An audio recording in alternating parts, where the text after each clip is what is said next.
My mother-in-law handed out iPhone 16 Pro Maxes to all her grandkids, except my daughter.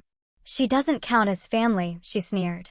I kept calm, smiled, and told her she had 24 hours to move out of my house, the one she'd been enjoying rent-free. Family. I thought I knew my mother-in-law Eleanor. I thought her subtle digs were just her way. But then came my daughter Zoe's 13th birthday party, and a single, cruel sentence shattered everything, leaving my child in tears and forcing me to make a decision that would tear our family apart. My name is Amanda, and I'm 35 years old. My husband James, who's 37, and I have been married for 15 incredible years. We met in college, fell in love fast, and built our whole life right here in Portland, Oregon. James is this incredibly patient and kind high school science teacher. He's usually the peacemaker, always staying late to help students who are struggling. Our daughter, Zoe, is 13, and she's a beautiful, creative soul. She loses herself in sketchbooks and writes stories that honestly make me tear up with pride. Her teachers constantly rave about her imagination and artistic talents. Zoe's always been sensitive, taking criticism to heart, but she also has this quiet strength that truly reminds me of myself at that age.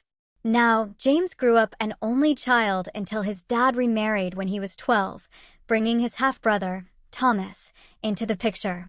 They kept a decent relationship, even though they grew up in separate households. Thomas is married to Heather, and they have 14-year-old twins, Lucas and Ava. These twins go to a fancy private school and are involved in every extracurricular imaginable, which Thomas and Heather never fail to highlight on social media. Eleanor, my mother-in-law, became a widow 3 years ago after James's father passed away from a heart attack. After selling her house to cover medical debts, she claimed financial hardship and needed a place to stay. James immediately offered our home. I had my reservations, to be honest, but I agreed. Family helps family, right? We went all out. We renovated our guest room for Eleanor, fresh paint, new curtains, comfortable furniture, everything to make her feel welcome. We even adjusted our routines, our dinner menus, and our weekend plans just to accommodate her. Our home is a modest 2-story suburban house for bedrooms, a decent backyard, and my converted garage office. It's not a mansion, but we've made it comfortable, and more importantly, we've filled it with love. The first real warning signs of Eleanor's favoritism started showing up within months. When Thomas brought the twins over for Sunday dinners, Eleanor would pull out special treats for Lucas and Ava, but somehow always forget Zoe. She'd remember every single detail about the twins' school events, but then claim forgetfulness when Zoe mentioned her upcoming art show or a writing competition. These were small things, easy to brush off, but they were definitely forming a pattern, one that got harder and harder to ignore. Zoe tried so hard to connect with her grandmother. She'd bring her artwork, hoping for a word of praise, or really, just any acknowledgement. "Grandma, look what I painted in art class today," she'd say, holding out a watercolor landscape that truly showed remarkable talent for her age. Eleanor would barely glance up from her phone, just a mumbled, "That's nice, dear," before going back to scrolling. But when Lucas showed her his science fair project or Ava mentioned her dance recital, Eleanor's face would light up. "Tell me everything," she'd gush, giving them her full, undivided attention. I tried to address it subtly with James a few times. "Have you noticed how your mother treats the kids differently?" I'd ask after Eleanor had gone to her room. James would sigh, running a hand through his hair. "Mom's still adjusting," he'd say. "She'll come around." Or, "You're reading too much into things. Mom just connects more easily with the twins because they're into sports like Dad was." I'd let it drop, not wanting to create tension, but that knot in my stomach just kept getting tighter with each dismissal.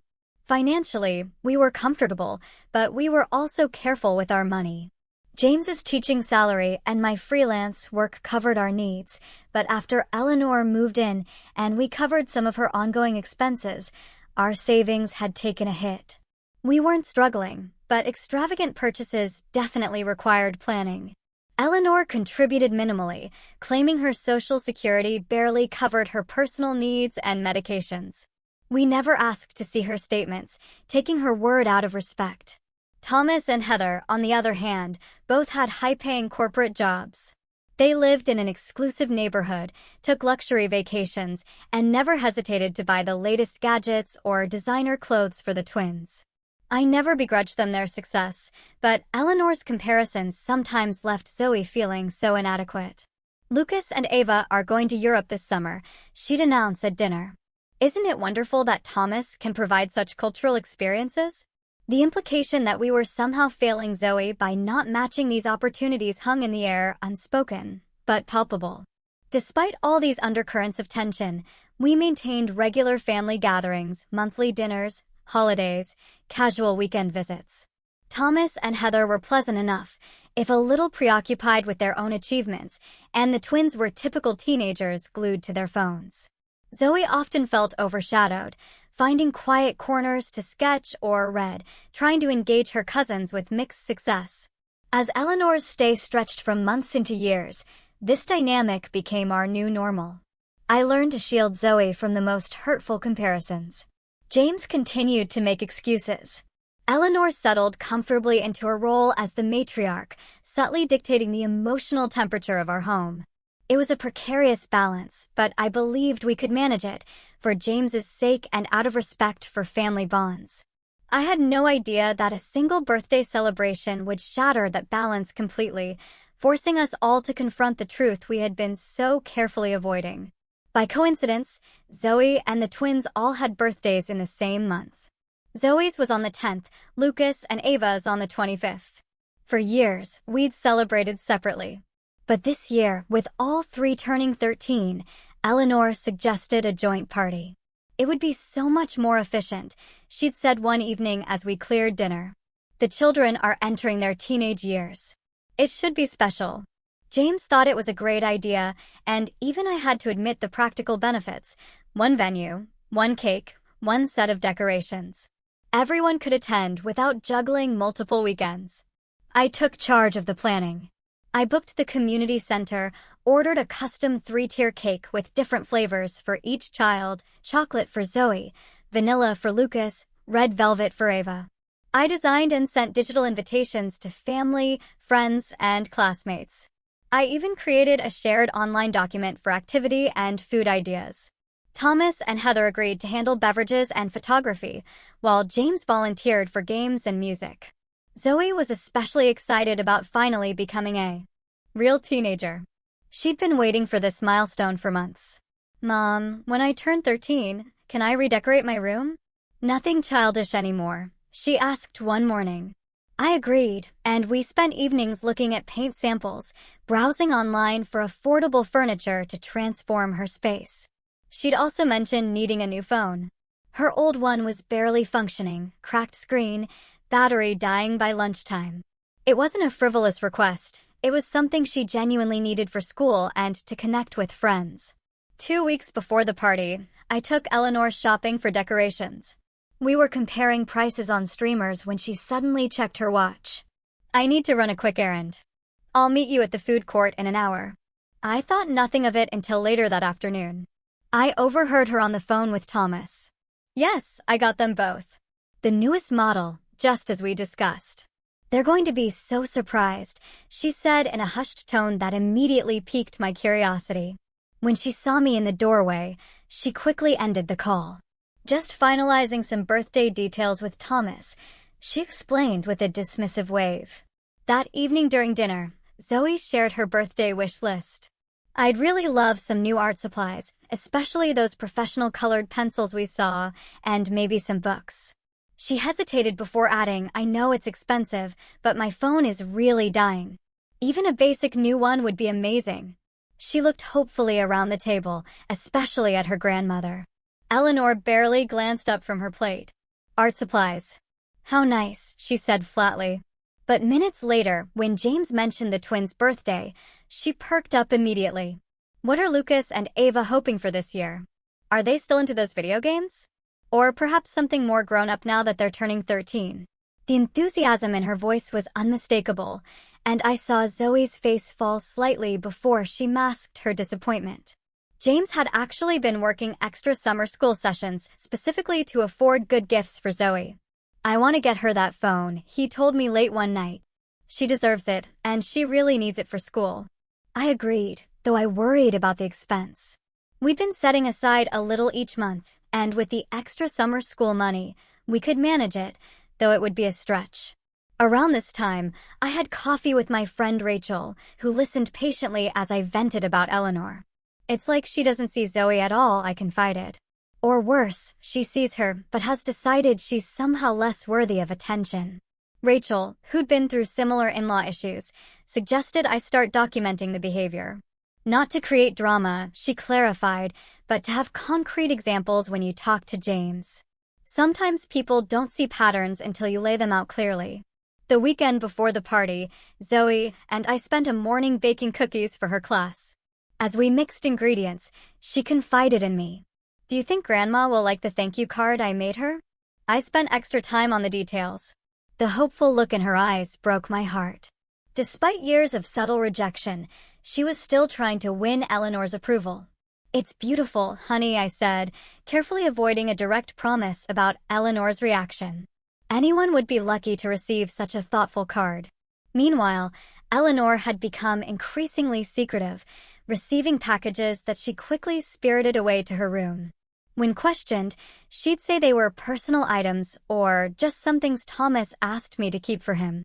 She began taking private phone calls in her room or outside on the porch, always ending them abruptly if anyone approached.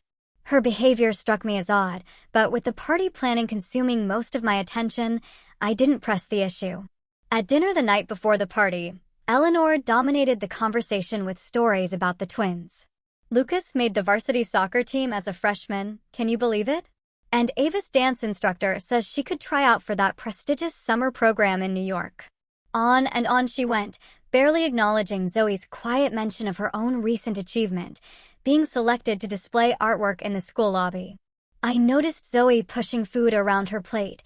Her appetite diminished, but when I caught her eye, she forced a smile. I wanted to redirect the conversation, to create space for Zoe to share her news, but Eleanor steamrolled every attempt. The day before the party was a flurry of activity. James and I took the afternoon off to decorate the community center. Zoe came straight from school to help, carefully arranging the photo display I'd created, showing all 3 children growing up through the years. Eleanor arrived late, carrying several shopping bags that she deposited in a back room without explanation. Just some last-minute surprises, she said when I inquired. Thomas and Heather dropped by briefly to check the setup, the twins trailing behind them, eyes glued to their phones, except when Eleanor called them over for hugs and exclamations over how tall they'd grown. As we drove home that evening, exhausted but satisfied with our preparations, Zoe gazed out the window with a dreamy expression. Tomorrow is going to be the best day ever, she said with such innocent expectation that I reached over and squeezed her hand. If only I had known what Eleanor had planned, perhaps I could have prepared Zoe or prevented the heartbreak that was coming. But in that moment, I shared my daughter's optimism and looked forward to celebrating this milestone with family and friends who loved her. The morning of the party dawned bright and clear, a perfect September Saturday. Zoe was up early, too excited to sleep.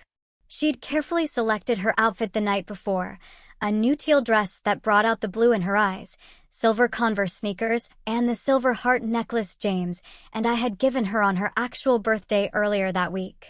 She spent extra time on her hair, trying a new braided style she'd learned from a video tutorial.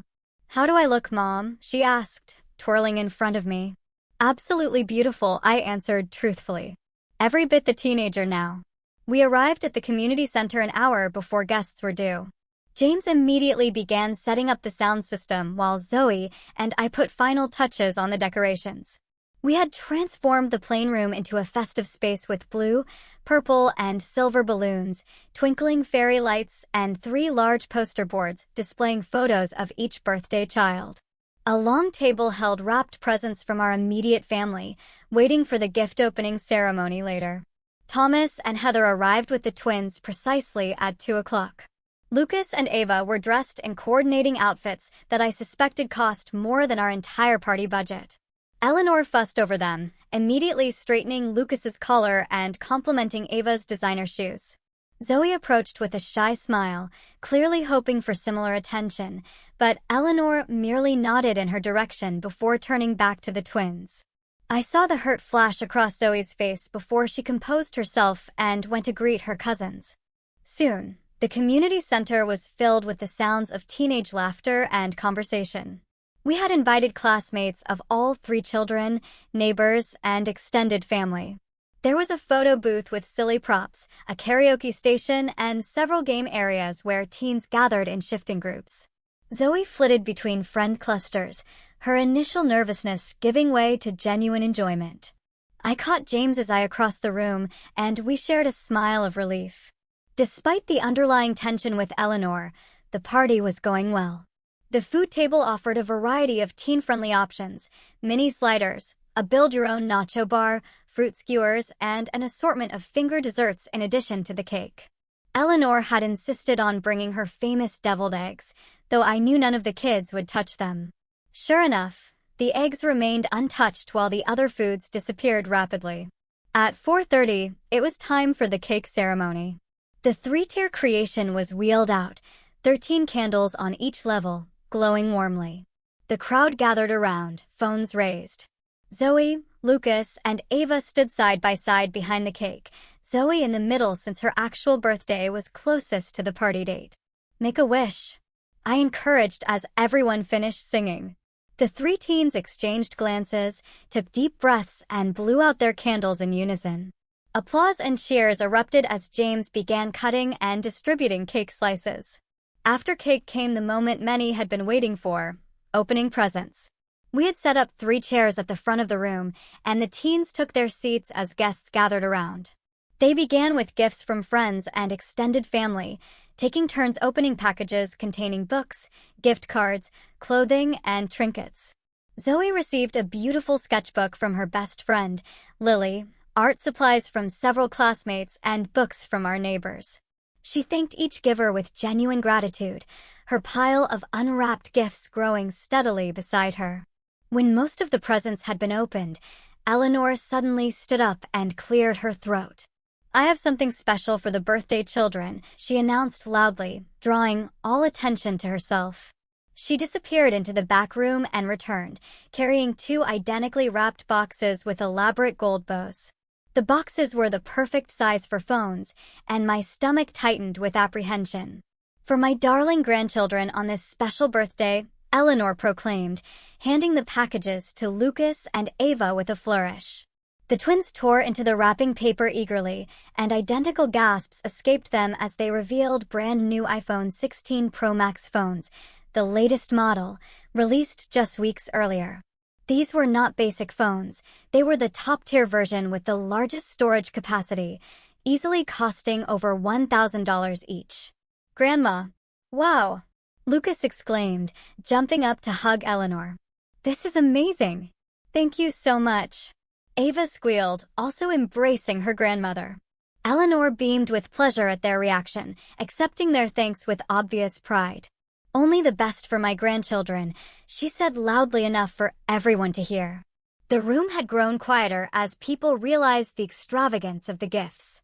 All eyes turned to Zoe, who was sitting very still in her chair, hands folded in her lap. Her expression held confused expectation as she waited for her grandmother to produce a 3rd package. After all, there were 3 birthday celebrants. "Grandma?" Zoe finally said, her voice small but carrying in the hushed room. "Did you get something for me too?" Eleanor turned to Zoe, and the look on her face made my blood run cold. It wasn't apologetic or embarrassed. It was dismissive, almost annoyed at being questioned. "That's all I have," she said flatly. "I only got gifts for my real grandchildren." The silence that followed was absolute. 40 people collectively held their breath, unable to believe what they had just heard. Zoe's face crumpled in confusion. "What do you mean?" she asked, her voice trembling. Eleanor shrugged, the gesture casual and unbelievably cruel. "You're not really part of the family, dear. Not by blood, anyway." It took me a moment to process her words. Not by blood. The implication hit me like a physical blow. Eleanor was referring to the fact that Zoe was adopted, something we had never hidden, but also never treated as making her any less our daughter. We had adopted her as an infant after years of fertility struggles, and she had been our beloved child from the moment she was placed in our arms. The fact that Eleanor would use this to exclude Zoe was beyond comprehension. Tears welled in Zoe's eyes and spilled down her cheeks. She stood up so quickly her chair tipped over backward, the crash startling in the stunned silence. Then she ran from the room, shoulders shaking with sobs. I immediately followed, pausing only long enough to shoot Eleanor a look that promised this was far from over. I found Zoe in the women's bathroom, huddled in the corner, knees drawn to her chest. Her carefully applied makeup was streaked with tears. Her earlier joy completely extinguished. "Sweetheart," I said, kneeling beside her and pulling her into my arms. She collapsed against me, her body heaving with sobs. "Why does she hate me, Mom?" she choked out between breaths. "What did I ever do to her?" "Nothing, baby." "You did nothing wrong," I assured her, stroking her hair. "Grandma is the one with the problem, not you. You are our daughter in every way that matters." After several minutes of holding her while she cried, I helped Zoe clean her face and fix her hair. "We can leave right now if you want," I offered. "Or we can go back out there and show Grandma that her words cannot hurt you." It was unfair to ask a 13-year-old to be so strong, but I wanted to give her the choice. Zoe took a deep, shuddering breath. "I want to go home," she whispered. "But I should say goodbye to my friends first." When we returned to the main room, the atmosphere had completely changed. James was standing toe-to-toe with his mother, his face flushed with an anger I had rarely, if ever, seen. "How could you say that to her?" he was demanding. "How could you be so cruel to a child, any child, let alone my daughter?" Eleanor stood with arms crossed, unrepentant. "I simply spoke the truth, James. The girl is adopted. She's not a blood relative. Lucas and Ava are my actual grandchildren." Thomas and Heather hovered nearby, clearly uncomfortable. The twins were showing off their new phones to friends, either oblivious to or intentionally ignoring the drama unfolding. Most of the other guests were gathering their belongings, eager to escape the tension. The party was effectively over. I guided Zoe around the edge of the room, helping her collect her gifts and say quick goodbyes to her closest friends. Lily, bless her heart, gave Zoe a fierce hug and whispered something that made Zoe give a watery smile. Other friends expressed support through touches on the arm or sympathetic glances. The drive home was filled with tense silence. Eleanor had come with us to the party, but Thomas offered to drive her back to our house later, clearly wanting to remove her from the immediate situation. James white-knuckled the steering wheel the entire way, occasionally glancing in the rearview mirror at Zoe, who stared out the window, emotionally exhausted. As we pulled into our driveway, I reached over and placed my hand on James's arm. "We need to talk about what happens next," I said quietly. He nodded, his expression grim. We both knew that everything had changed and there was no going back to pretending all was well. Eleanor had shown her true colors in the cruelest possible way, and now we had to deal with the fallout. That evening, Zoe retreated to her room immediately, locking the door behind her. Despite my gentle knocking and offers of comfort food, she remained sequestered, only texting that she wanted to be alone. I respected her need for space, while keeping an ear out for any sounds of distress. James and I withdrew to our bedroom for a heated discussion about his mother. "I cannot believe she would say something so heartless," I said, pacing the floor while James sat on the edge of our bed, head in his hands. "Actually, I can believe it. The signs have been there all along, but this was beyond anything I could have imagined." "She's getting older," James said weakly. "Maybe she didn't mean it the way it sounded." I stopped pacing and stared at him incredulously. "Are you serious right now? I only got gifts for my real grandchildren. You're not really part of the family." "How exactly was she not meaning that the way it sounded, James? Please enlighten me." He sighed deeply, shoulders slumping. I know it was inexcusable. She's my mother, Amanda. I've never seen her act like this before." "Really?" "Never." I challenged him. "What about last Christmas, when she gave the twins those expensive gaming systems and got Zoe a $5 journal from the dollar store. Or when she drove 2 hours to watch Lucas's baseball tournament, but claimed she was too tired to attend Zoe's art show that was 10 minutes away. Or how about all the times she's forgotten Zoe's food preferences, but remembers the twins' favorite snacks in detail? This has been happening for years, James. The only difference is that today, she said the quiet part out loud. James was silent for a long moment, processing my words. I guess I didn't want to see it, he finally admitted. It was easier to make excuses than to admit my mother could be so prejudiced. Around 11 o'clock, I heard soft crying from Zoe's room and knocked gently on her door. "Sweetheart, can I come in?" After a moment, the lock clicked, and I entered to find her curled up on her bed, clutching the stuffed rabbit she'd long ago claimed was too babyish, but never quite got rid of. I sat beside her and stroked her hair, waiting for her to speak. "Why doesn't Grandma love me, Mom?" she finally asked, the question piercing my heart. "Is it because I'm not really yours?" "Listen to me," I said firmly, tilting her chin up to meet my eyes. "You are really ours in every way that matters. Biology doesn't make a family, love does. Grandma is wrong. Completely wrong. Her inability to see that says everything about her and nothing about you." Zoe nodded, but I could tell my words, though appreciated, could not fully heal the wound Eleanor had inflicted. We talked until she fell asleep, exhausted from the emotional day. I tucked the blanket around her and kissed her forehead before quietly leaving the room. The next morning, Eleanor acted as if nothing unusual had happened. She came downstairs for breakfast, complained that the coffee was too strong, and asked what was planned for the day, as if the previous day's party had been a complete success. James and I exchanged glances over our mugs, silently communicating that a confrontation was inevitable. "Mom," James began, setting down his coffee. "We need to talk about what you said to Zoe yesterday." Eleanor waved her hand dismissively. "Is she still upset about that?" Children are so sensitive these days. "In my time, we learned to toughen up." "You told my daughter she wasn't part of the family," James said, his voice low but intense. "You deliberately excluded her while lavishing expensive gifts on her cousins. How exactly should she have toughened up about that?" Eleanor sighed dramatically. "I'm sorry if feelings were hurt. That was not my intention. But facts are facts, James. The girl is adopted. Lucas and Ava are my blood relatives. Her name is Zoe." I interjected, unable to contain myself. "Not the girl, Zoe. And she has been our daughter since she was 3 days old." Eleanor pursed her lips, but said nothing further, and the conversation ended in a stalemate when Zoe came downstairs, eyes puffy from crying. Eleanor barely acknowledged her, busying herself with the newspaper, while Zoe silently ate a small bowl of cereal. Later that day, while doing laundry, I found a receipt in the pocket of Eleanor's slacks. It was from an electronics store, showing the purchase of 2 iPhone 16 Pro Max phones, totaling over $2,500.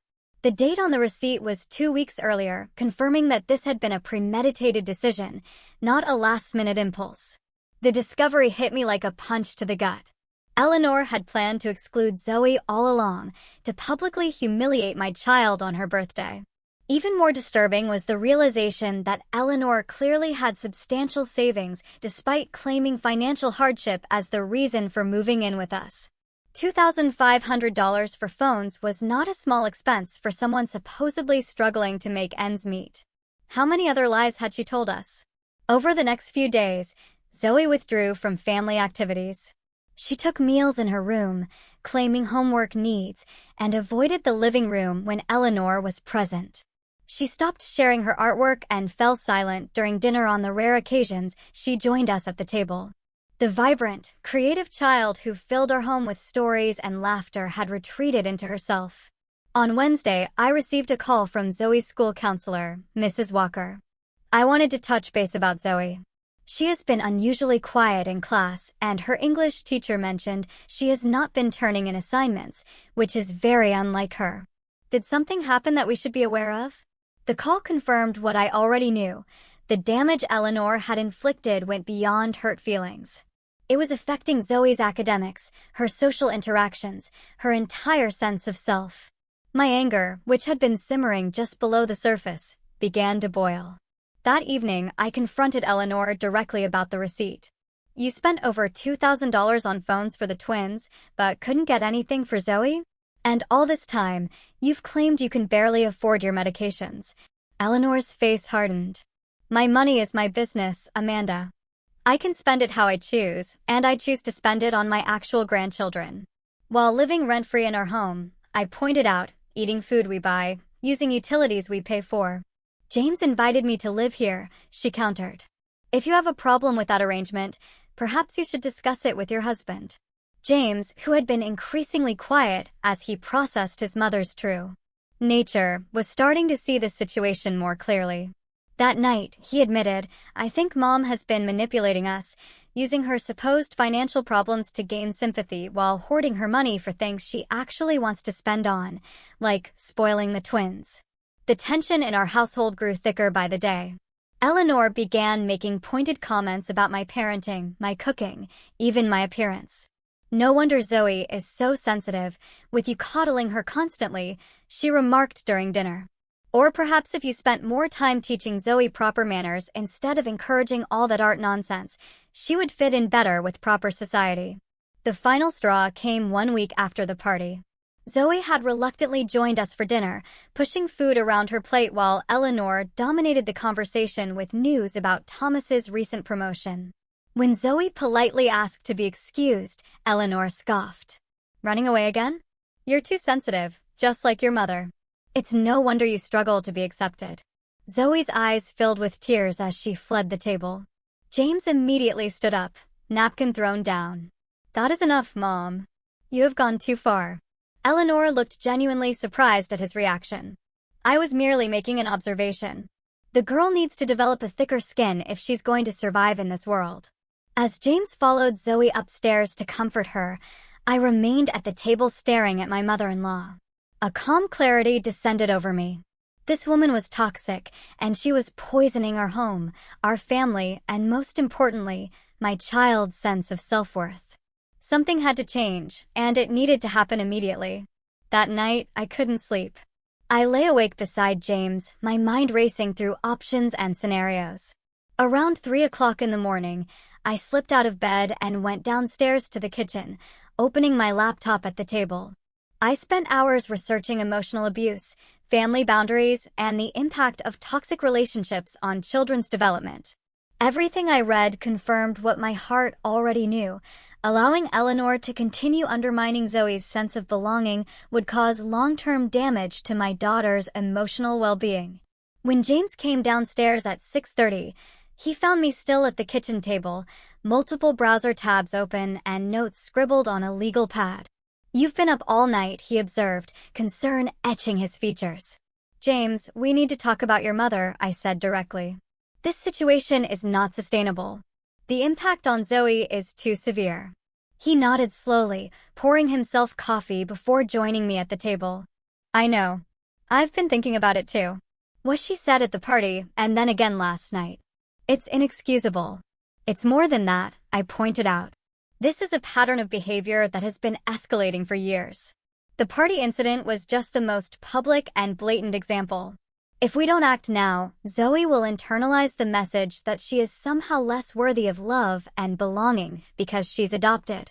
James closed his eyes briefly, pain crossing his face. What do you suggest we do? Your mother needs to leave our home, I said firmly. I know she's your mother, and I know this is difficult, but our primary responsibility is to our daughter. To my relief, James did not argue. You're right, he admitted. I've been torn between loyalty to my mother and protecting Zoe. But seeing how much this is hurting our daughter, there's really no choice. Zoe has to come first. We spent the next hour outlining a plan. James would go to work as usual, not wanting to alert Eleanor to the coming confrontation. I would call in sick to my freelance job, explaining to my client that a family emergency had arisen. After Zoe left for school, I would have the necessary conversation with Eleanor. Before implementing our plan, I called my own mother for advice and support. Mom had always been a voice of reason in difficult situations, and today was no exception. You're doing the right thing, Amanda, she assured me. No child should feel unwelcome in their own home, especially by a grandparent who should be a source of unconditional love. Be firm but calm. This is about Zoe's well-being, not about punishing Eleanor, though God knows the woman deserves it. After ending the call, I waited until Eleanor left for her weekly grocery shopping trip. The temporary reprieve from her presence allowed me to gather my thoughts and prepare mentally for the confrontation ahead. I reflected on my own childhood experiences with my maternal grandmother, a critical woman who had made me feel constantly inadequate. I had vowed never to let Zoe experience that kind of emotional manipulation. Yet, here we were, with history repeating itself in my own home. At 11 o'clock, Eleanor returned with several shopping bags. I helped her unload groceries, making casual conversation about the weather and local news. Once everything was put away, I suggested we sit down with coffee. There's something important we need to discuss, I said, keeping my tone neutral. Eleanor followed me to the kitchen table, an expression of mild curiosity on her face. I placed a mug of coffee in front of her, exactly as she liked it, with 1 sugar and a splash of cream. I took a seat across from her, hands wrapped around my own mug to stop them from shaking. Eleanor, I began calmly. I want to talk about what happened at the birthday party and the comments you've been making to Zoe. She rolled her eyes slightly. Are we still on that? I thought we had moved past it. No, we have not moved past it, I said firmly. What you said deeply hurt Zoe. Telling her she isn't part of the family because she's adopted was cruel and untrue. I merely stated a fact, Eleanor replied, sipping her coffee. The girl is not biologically related to me. Lucas and Ava are. It's a simple matter of genetics. Zoe is our daughter in every way that matters, I countered. Family is about love and commitment, not just DNA. And even if you privately held that outdated view, to announce it publicly at her birthday party while giving expensive gifts to her cousins was deliberately hurtful. Eleanor's expression hardened. Children today are coddled too much. In my day, we learned to accept reality without all this emotional hand-holding. This is not about coddling, I said, my voice still controlled despite my rising anger. This is about basic respect and kindness, which you have consistently failed to show Zoe.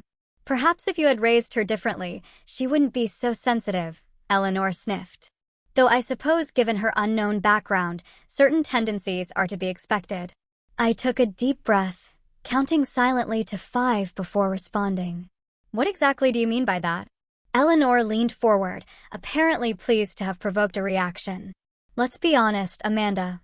I never thought James should have married you to begin with.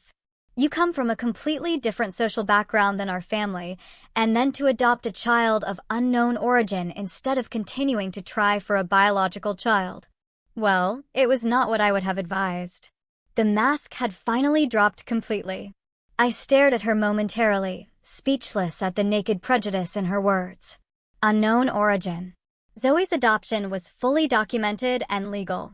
We know her birth mother's medical history and background. Those other children have. Proper breeding, Eleanor continued, warming to her topic now that she had an audience. Good stock on both sides. Thomas married appropriately, and their children reflect that good judgment. It was as if a fog had lifted, revealing the full extent of Eleanor's classist, prejudiced worldview. All the subtle digs, the coincidental oversights, the lavish praise for the twins contrasted with criticism for Zoe, suddenly made perfect sense. This was not just about adoption, but about Eleanor's perception of social class and appropriate family connections. Your granddaughter is a kind, creative, intelligent person, I said, my voice now steely with controlled anger. The fact that you cannot see her value because you are fixated on some outdated notion of breeding says everything about your character and nothing about hers. Eleanor's mouth tightened into a thin line. I see James has failed to teach you proper respect for your elders. But then, given your background, perhaps that is to be expected. My background? I repeated. You mean my father being a firefighter and my mother a nurse? The people who taught me that character matters more than social status? Who raised me to judge people by their actions, not their pedigree? Precisely, Eleanor sniffed. Perfectly respectable, I'm sure, but hardly the sort of family James was raised to associate with. And now you are raising Zoe with the same common values. I took a moment to gather myself, recognizing that Eleanor was trying to provoke an emotional outburst that would allow her to dismiss my concerns. Eleanor, I said, finally, I am going to ask you directly. Will you apologize to Zoe for what you said at the party and commit to treating her with the same respect and affection you show Lucas and Ava? Eleanor's response was immediate and unapologetic. I have nothing to apologize for. The truth may be uncomfortable, but that does not make it any less true. The girl is not my blood relative, and I am under no obligation to pretend otherwise.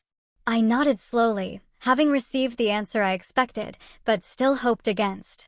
I took a deep breath, steeling myself for what came next. In that case, I need you to pack your things and leave our home. You have 24 hours. Eleanor's eyes widened in genuine shock. Excuse me? You have 24 hours to pack your belongings and find other accommodations, I repeated, my voice calm but firm. This is not negotiable. This is James's house too, she sputtered. You cannot make this decision alone. James and I have already discussed this, I informed her.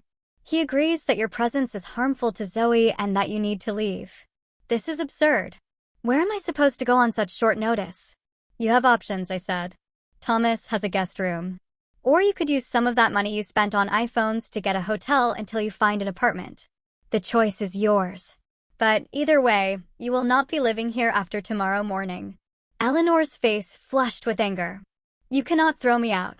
I am an elderly woman. You are a 67-year-old woman in excellent health who has been taking advantage of our hospitality while secretly hoarding money and emotionally abusing our daughter, I corrected her. And yes, I absolutely can ask you to leave my home under those circumstances. Eleanor stood up abruptly. James will hear about this, she threatened, reaching for her phone.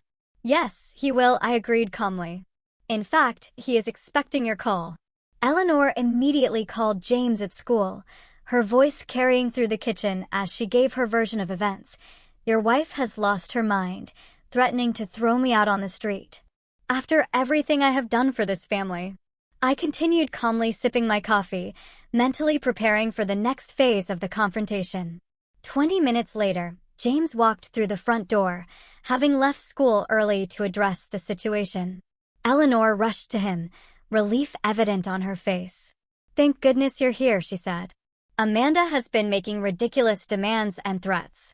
She seems to think she can evict me from your home with just 24 hours' notice. James looked from his mother to me, his expression serious. Let's all sit down and talk this through, he suggested, leading us to the living room. Once seated, he turned to Eleanor.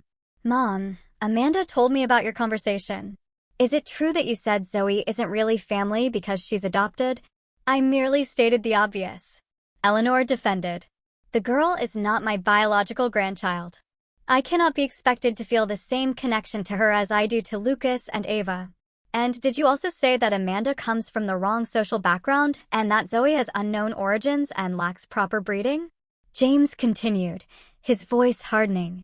Eleanor hesitated, perhaps realizing how her words sounded when repeated back to her. I might have expressed some concerns about maintaining certain family standards, she hedged. Every grandmother wants the best for her family line. James shook his head slowly. The best for our family would be having a grandmother who loves all her grandchildren equally and doesn't rank their worth based on biology or perceived social status. Eleanor's eyes filled with strategic tears. You are taking everything out of context, she whimpered. I am an old woman who occasionally speaks too directly. Surely you wouldn't throw your own mother out over a misunderstanding. This is not a misunderstanding, James said firmly. This is a pattern of behavior that has been hurting Zoe for years. As her father, it is my job to protect her, even if that means making difficult decisions about family relationships.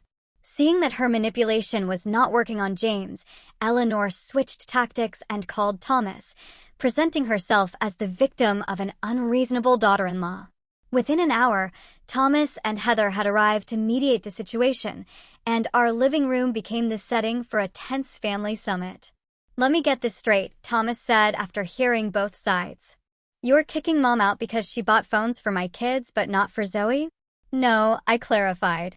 We're asking Eleanor to leave because she publicly humiliated Zoe by announcing she isn't really family because she's adopted and has continued to make hurtful comments that undermine Zoe's sense of belonging and self-worth.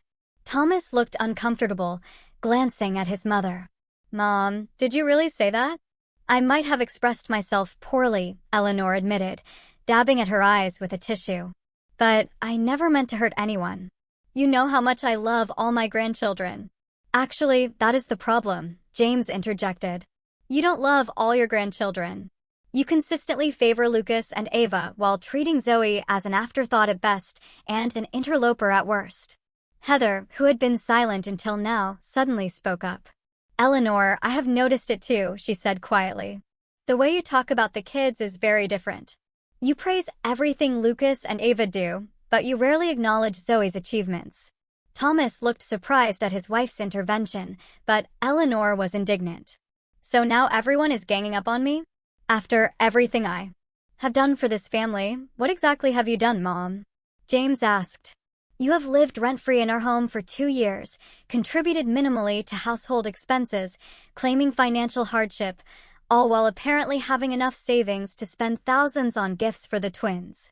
The conversation continued in circles, with Eleanor alternating between defensive justifications and tearful appeals to family loyalty. Thomas initially tried to defend his mother, but gradually came to understand the gravity of the situation as more details emerged. "I didn't know about any of this," he admitted. "The things Mom says when we're not around, it's not okay." After nearly 2 hours of discussion, Thomas offered a compromise. "Mom can stay with us temporarily while she looks for her own place," he suggested. "Our guest room is available, and it would give everyone some space to cool down." Eleanor latched onto this option immediately. "Yes, that would be best. I can stay with Thomas and Heather until this blows over and Amanda comes to her senses." "This is not about coming to my senses," I stated firmly. "This is a permanent boundary. Eleanor is welcome to visit our home in the future if she demonstrates genuine change and offers a sincere apology to Zoe, but she will not be living with us again." Eleanor scoffed. "Fine, I will apologize if that is what it takes to stay." "No," James said, surprising everyone with his firmness. "A forced apology under duress is meaningless. This is not about saying the right words to get what you want.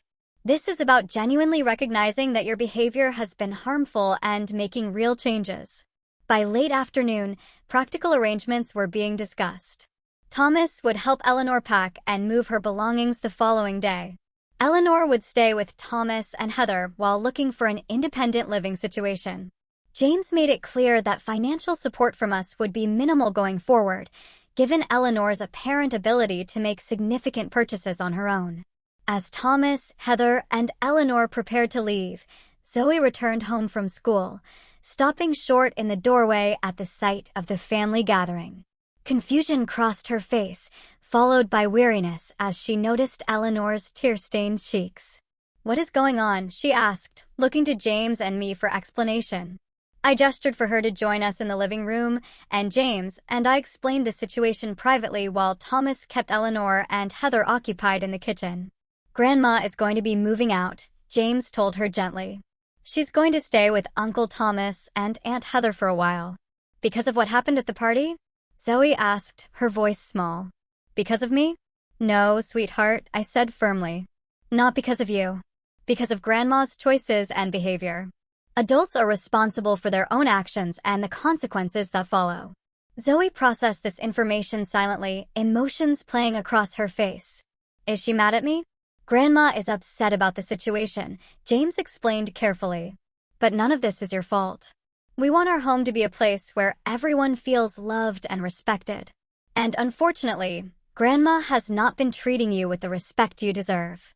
Later that evening, as Eleanor made a show of packing essential items for her night at Thomas's house, making as much noise as possible and sighing dramatically, I decided to take Zoe out for a while.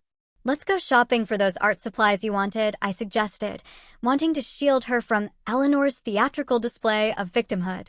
At the art supply store, I let Zoe choose whatever she wanted, from professional colored pencils to high-quality sketching paper.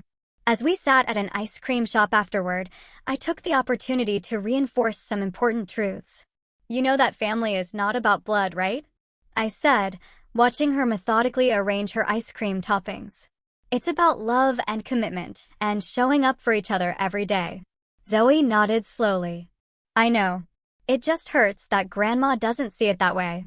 Some people, especially from older generations, have very rigid ideas about what makes a family, I explained. But those ideas are outdated and, frankly, wrong. You are our daughter in every way that matters, and nothing anyone says can change that. Zoe was quiet for a moment, stirring her ice cream thoughtfully. Do you think Grandma will ever change her mind about me? I considered my answer carefully, wanting to be honest without crushing her hope entirely. I don't know, sweetheart. People can change if they want to, but they have to recognize there's a problem first. What I do know is that we are not going to let anyone make you feel less valued or less loved, even if that person is family. As we drove home, Zoe seemed lighter somehow, as if a burden had been lifted.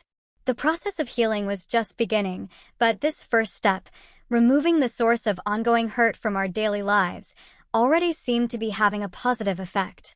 The next morning, tension hung in the air as Eleanor prepared for her final departure.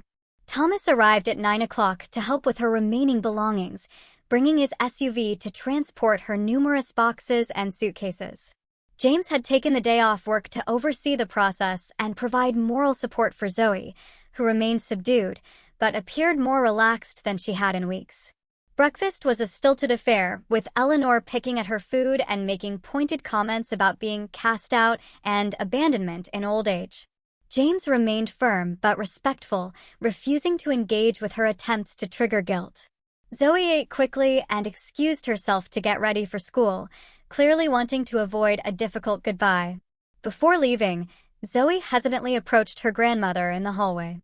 Despite everything, she was attempting to be the bigger person, a gesture that filled me with pride. Goodbye, Grandma, she said softly. I hope you will be comfortable at Uncle Thomas's house. Eleanor's response was cool, her lips pressed into a thin line.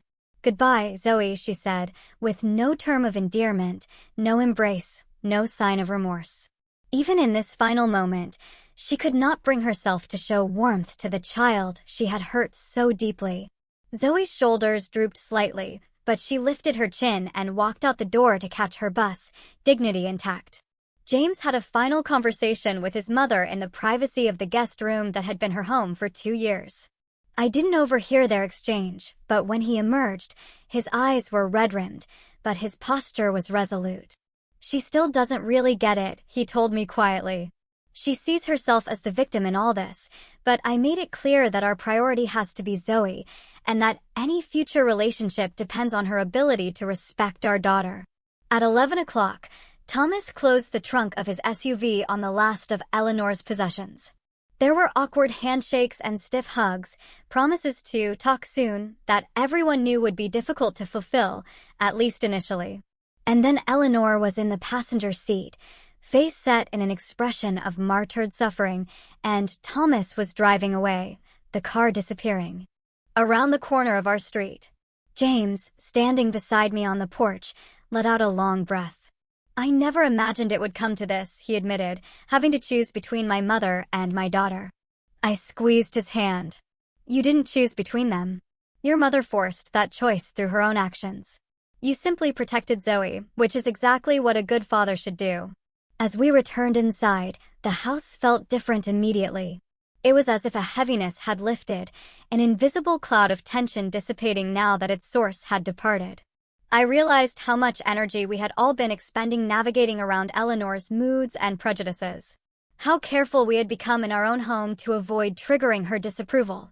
That evening, we had our first dinner as just the 3 of us in 2 years. No one commented on the empty chair, but conversation flowed more easily. Laughter returned to our table, and Zoe volunteered information about her day without being prompted, a small but significant change. After dinner, James sat with Zoe on the couch, his arm around her shoulders. I owe you an apology, sweetheart, he said. I should have recognized what was happening sooner. I should have protected you better. Zoe leaned against him. It's okay, Dad. Grandma is your mom. It's complicated. Being complicated doesn't excuse hurting someone you love, James replied. I want you to know that you are the most important person in the world to your mom and me. We chose you. We wanted you. And nothing, absolutely nothing, makes you any less our daughter than if you had grown in your mom's belly. That weekend, we made a point of doing something special together as a family. We drove to the coast, spent the day building sandcastles and collecting shells, and had dinner at a small seafood restaurant overlooking the ocean. It was nothing extravagant, but it was a deliberate investment in reconnecting, in rebuilding the sense of security and belonging that had been damaged. Over the following weeks, we learned that Eleanor had moved into Thomas and Heather's guest room, a situation that was already causing some strain. Thomas called James occasionally, sometimes to vent about their mother's difficult behavior, sometimes to report small improvements in her attitude. Heather had apparently had several frank conversations with Eleanor about her treatment of Zoe, which Eleanor received with varying degrees of defensiveness. For our part, we maintained limited contact with clear boundaries. James would speak to his mother on the phone once a week, keeping conversations brief and steering away from contentious topics. Zoe was not asked to participate in these calls, though the door was left open for her to do so if she ever wanted to. I spoke to Eleanor only when absolutely necessary, maintaining civil but distant relations. We began family therapy sessions to help process the experience, particularly for Zoe. Our therapist, Dr. Martinez, helped us understand the dynamics that had allowed the situation to develop and provided tools for healing. What happened was a form of emotional abuse, she explained in one session. It is important to name it as such, not to demonize Eleanor, but to validate Zoe's experience and ensure it is addressed properly. Zoe's recovery was gradual but steady. The school counselor reported improvement in her engagement with classes and peers. She began sharing her artwork again, her creativity flowing more freely now that she wasn't constantly bracing for criticism or dismissal. Small signs of her returning confidence appeared, speaking up more at dinner, inviting friends over, suggesting family activities. About a month after Eleanor's departure, we repainted Zoe's room, transforming it from the pale yellow of her childhood to a cool teal that reflected her emerging teenage aesthetic. It was a symbolic fresh start, a reclaiming of space, both physical and emotional. 6 months later, Zoe's art teacher selected her painting for the district-wide student exhibition. The piece, a striking watercolor depicting a young girl standing at a crossroads with paths stretching toward different horizons, showed remarkable technical skill and emotional depth for a 13-year-old. The artist's statement accompanying it read, "Sometimes we have to choose which path to take in life. The hardest choices often lead to the most beautiful destinations." Eleanor did not attend the exhibition, though Thomas, Heather, and the twins did, making an effort to support Zoe in a way they had not before. Perhaps seeing their grandmother's behavior through new eyes had shifted something in their understanding as well. The twins were surprisingly engaged, asking Zoe questions about her techniques and inspiration. Small steps toward a different kind of cousin relationship, one not defined by Eleanor's influence. As I watched Zoe confidently explaining her artwork to attendees, her face animated with passion for her creation, I reflected on the difficult journey we had navigated. The pain had been real, the confrontations uncomfortable, the family bond strained. But in protecting Zoe and standing firm against the subtle and not-so-subtle undermining of her worth, we had ultimately created space for her to flourish. "I know my worth now," Zoe told me one evening as we looked through her sketchbook together. "I know that family is about who loves you, not whose DNA you share." The wisdom in her young voice brought tears to my eyes. Through all the hurt, she had emerged with a stronger sense of self and a deeper understanding of what truly matters in relationships. Eleanor's rejection, painful as it was, had ultimately led to powerful lessons about standing up for oneself and recognizing toxic behavior, even when it comes from family. Our story doesn't have a neat fairy tale ending. Eleanor has not had a dramatic change of heart or suddenly recognized the error of her ways. Family gatherings remain complicated. Relationships are still being rebuilt and redefined. But our home is now a sanctuary again, a place of acceptance and love where Zoe can grow into herself without constantly seeking approval from someone incapable of giving it freely. The journey taught us all that protecting our children sometimes means making painful choices, setting difficult boundaries, and weathering the disapproval of others. It taught us that family is defined by love and commitment, not by biology or social expectations. Most importantly, it taught Zoe that she is worthy of respect and belonging exactly as she is. Have you ever had to stand up to a family member to protect someone you love? I'd love to hear your stories in the comments below. And if this story resonated with you, please like and subscribe to hear more about navigating complex family dynamics and standing up for what's right. Thank you for listening. Take care.